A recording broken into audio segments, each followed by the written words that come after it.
My wife, Sarah, tossed out the joke during a quiet dinner at home. "We're in an open relationship," she said with a playful smirk, her eyes glinting over her glass of wine.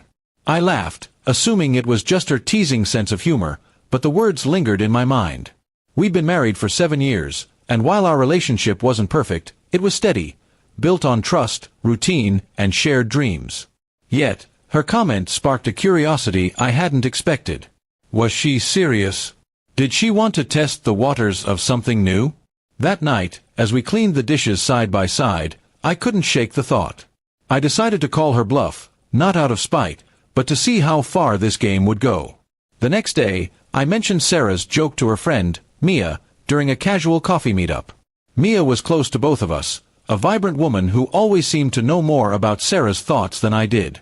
"She said that?" Mia asked, her eyebrows shooting up with a grin. "Well, if she's offering, I'm game." Her response caught me off guard.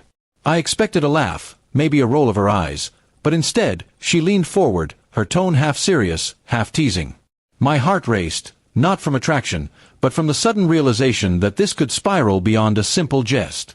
I mumbled something vague and changed the topic, but Mia's words echoed in my head all day. Back home, I didn't tell Sarah about Mia's reaction. Instead, I watched her closely, trying to decode her intentions. Was her joke a hint at some unspoken desire? Over the next few days, I noticed small things. How she laughed a little too long at Mia's texts, how she seemed more distracted than usual. My mind spun scenarios, each one more unsettling than the last. I wasn't jealous, exactly, but I felt like I was standing on the edge of something I didn't fully understand. I decided to test the waters further, not by confronting her, but by playing along in my own way. I started dropping subtle hints about freedom and exploration, curious to see how she'd react. At a weekend barbecue, I saw my chance. Mia was there, chatting animatedly with Sarah near the grill. I joined them, casually mentioning how open we were to new experiences as a couple. Sarah's eyes widened, but she didn't correct me. Instead, she played along, tossing out a vague, "Oh, you know us, always up for adventure." Mia smirked, clearly enjoying the banter, and for a moment, I felt like I was in control of the narrative. But as the night wore on, I caught them whispering, their heads close together, and doubt crept in. Were they humoring me, or was this becoming something real? The following week, I couldn't stop overthinking. I wanted to confront Sarah but didn't know how to start without sounding paranoid.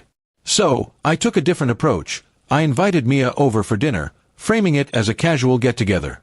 The evening was light at first, filled with laughter and old stories. But as the wine flowed, the conversation veered back to Sarah's joke. Mia, bold as ever, said, "So, are we actually doing this open relationship thing, or what?" Sarah froze, her fork hovering mid-air. I waited, my pulse pounding, for her to laugh it off. Instead, she looked at me, her expression unreadable, and said, "What do you think?"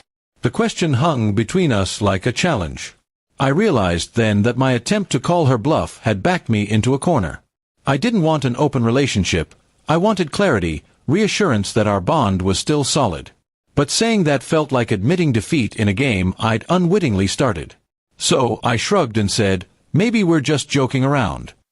Mia laughed, breaking the tension, but Sarah's silence spoke louder. That night, as we lay in bed, I asked her outright if she'd meant anything by her comment.